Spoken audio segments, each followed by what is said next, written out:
ayam-ayam. Oleh karena itu pemilihan dalam mencari indukan dan pacekan itu sangat penting, sehingga kita bisa bermandiri dalam Bismillahirrahmanirrahim. Assalamualaikum warahmatullahi wabarakatuh. Berjumpa lagi dengan saya di channel Dani Sarip. Di kesempatan video kali ini saya akan berbagi tips bagaimana beternak skala rumahan ataupun secara sederhana dan bisa membuat peternakan kita menjadi peternakan yang mandiri, dalam artian kita bisa memproduksi DOC sendiri, pembiakan, dan nanti ketika kita akan menjual ayam kita sudah mendapatkan pembeli yang memang datang langsung ke tempat kita. Tapi sebelumnya saya mengucapkan rasa terima kasih dan doa terbaik dari saya para rekan-rekan yang selalu dan sudah mendukung channel Dani Sarip ini. Semoga kita selalu dalam keberkahan dan keridhaan, juga diberikan nikmat sehat walafiat, dimudahkan dan ditambahkan rezekinya oleh Allah Subhanahu wa Ta'ala. Amin amin ya robbal alamin. Memang dalam peternakan ayam kampung ataupun unggas lainnya, biasanya pemula itu akan bingung bagaimana mendapatkan bibit-bibit ayam ataupun pacekan juga indukan ayam yang bagus, sehingga mereka atau kita langsung membelinya tanpa melihat asal-usul dari ayam-ayam yang kita beli. Oleh karena itu, sebagai peternak kita harus terlebih dahulu mengenal dan mengetahui jenis-jenis ayam yang akan kita pelihara, misalkan ayam kampung asli, KUB, ataupun jenis-jenis lainnya yang akan kita pelihara, baik itu ayam pedaging ataupun ayam yang memang akan kita produksi sendiri. Di sini saya memang sudah cukup lama dalam beternak ayam kampung, jadi saya sudah bisa berdikari atau mandiri dalam pengembangan atau pengembangbiakan ayam-ayam saya ini. Dari awalnya cuma satu betina dan satu pacekan, dan sekarang sudah bisa mengembangbiakan peternakan ayam kampung ini, walaupun dikelola dengan sangat sederhana dan sistem umbaran dengan skala rumahan. Dengan banyak belajar kita dari mungkin rekan-rekan yang sudah lebih dahulu beternak ayam kampung, kita bisa belajar dari mereka bagaimana mereka mengembangbiakan dari nol sampai istilah mereka sukses dalam beternak ayam kampung. Di sini saya akan berbagi cara saya mengembangbiakan peternakan ini dari yang tidak mempunyai banyak pengetahuan tentang ayam-ayam kampung, sehingga sekarang sudah bisa bermandiri. Cara saya adalah saya memilih indukan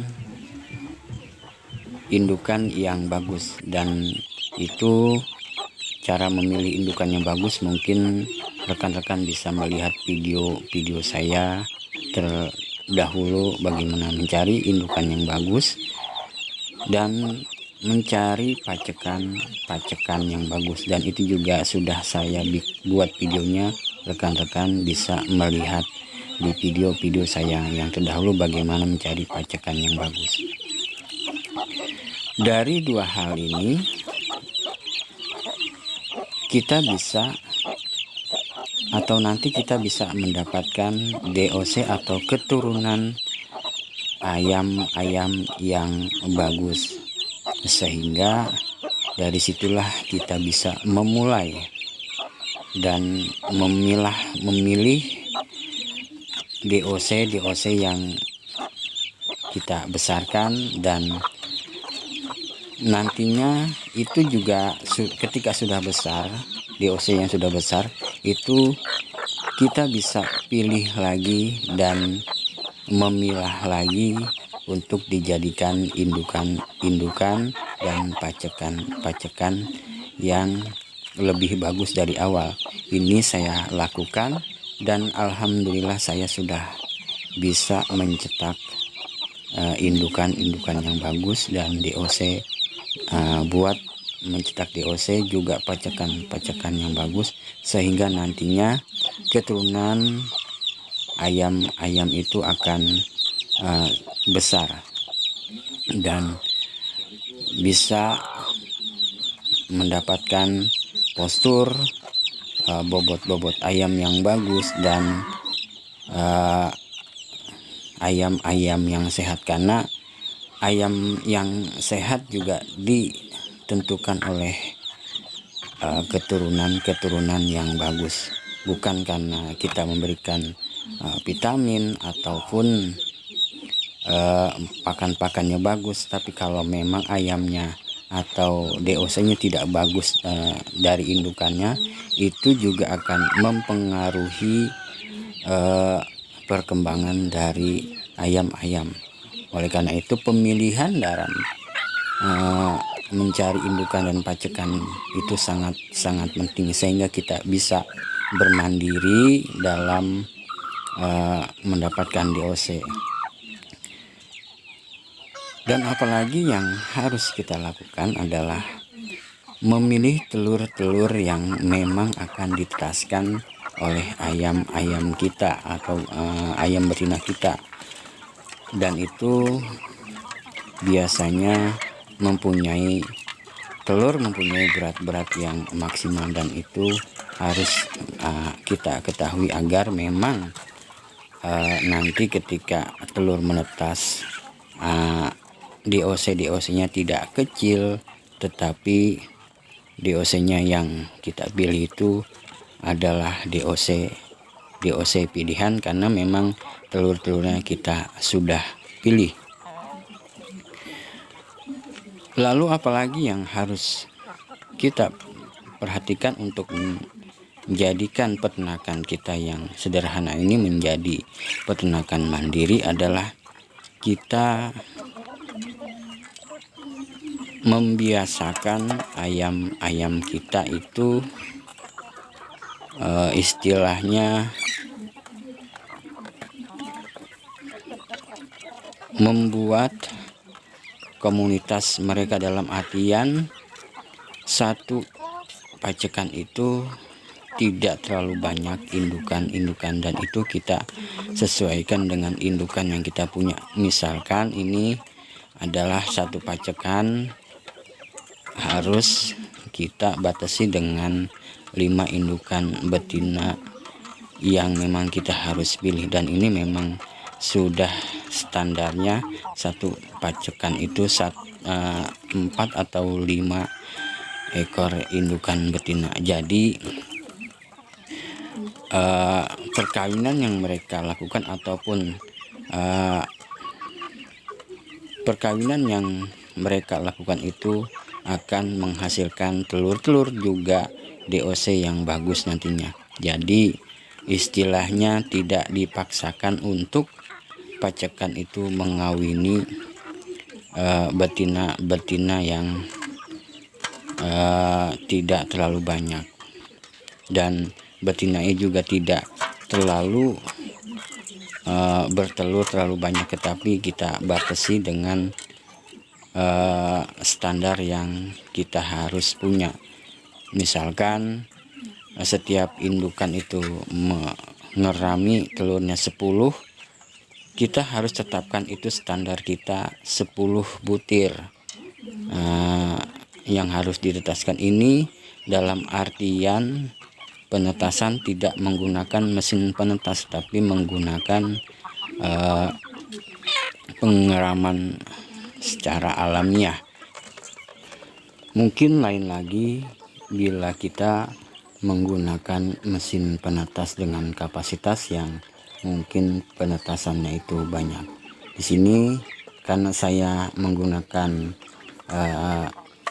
secara sederhana dengan penetasan secara alamiah, jadi saya standarkan betina-betina itu mengerami atau menetaskan telurnya hanya 10 butir saja. Ini adalah cara saya, bukan dalam artian tidak boleh melebihi 10. Dan ini maaf buat rekan-rekan mungkin bisa mencobanya, karena suhu yang dihasilkan oleh pengeraman secara alamiah itu akan berbeda sekali dengan suhu dengan mesin penetas. Dan mesin penetas kita bisa atur, tetapi dengan penetasan secara alamiah biasanya itu suhunya berubah-ubah kan, tergantung situasi kondisi cuaca yang ada. Oleh karena itu, untuk menjadikan peternakan kita mandiri, kita perlu mempersiapkan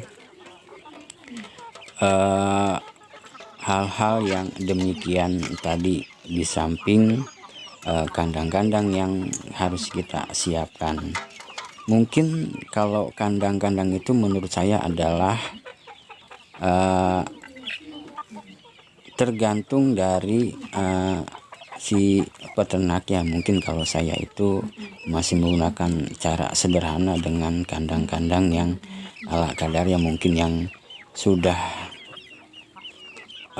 peternakan besar mungkin itu menggunakan kandang-kandangnya sudah lumayan bagus. Jadi saya tidak mempermasalahkan kandang-kandang. Yang penting adalah bagaimana kita mandiri dalam beternak ayam kampung, tanpa membeli DOC, tanpa membeli pacekan, ataupun tanpa membeli indukan-indukan yang bagus. Dan ini bisa kita lakukan dengan cara kita, dengan ilmu yang kita punya, dan bisa kita lakukan, dan kita bisa memperoleh hasil yang kita inginkan. Memang dalam beternak ayam kampung itu sekilas mudah, tetapi kalau kita mungkin serius ke arah peternakan ayam kampung itu banyak kendala-kendala yang akan kita hadapi, seperti pakan-pakan yang sekarang mahal, ataupun penyakit-penyakit yang mungkin bisa tiba-tiba menyerang ayam-ayam kita, sehingga kita harus mensiasatinya. Dari situlah kita bisa belajar bagaimana kita mensiasati pakan-pakan yang mahal, dan kita bisa mencegah penyakit-penyakit yang akan mengancam jiwa peternakan ayam-ayam kita. Karena ketika musim kemarau berubah ke musim hujan, ataupun sebaliknya, itu akan banyak penyakit-penyakit yang datang. Dan untuk penjualan kita bisa melalui online, ataupun kita dari mulut ke mulut, sehingga ayam-ayam kita bisa terjual dengan atau diminati oleh pembeli. Dan syukur-syukur bisa bekerja dengan restoran-restoran yang memang berkompeten dengan ayam kampung. Banyak sekali sekarang restoran-restoran yang memang menjual makanan mereka dari ayam-ayam kampung. Oke rekan-rekan semua, semoga ini bisa menginspirasi atau bermanfaat untuk kita semua, bagaimana kita menjadikan peternakan kita sederhana ini menjadi peternakan mandiri walaupun dengan skala rumahan, dan itu bisa menghasilkan pundi-pundi uang untuk kita, untuk peternakan kita, ataupun mungkin nanti untuk kelanjutan usaha peternakan ayam kita nantinya. Terima kasih, like, komen, dan subscribe-nya, dan jangan lupa selalu bersyukur terhadap apa-apa yang telah kita dapatkan. Wassalamualaikum warahmatullahi wabarakatuh.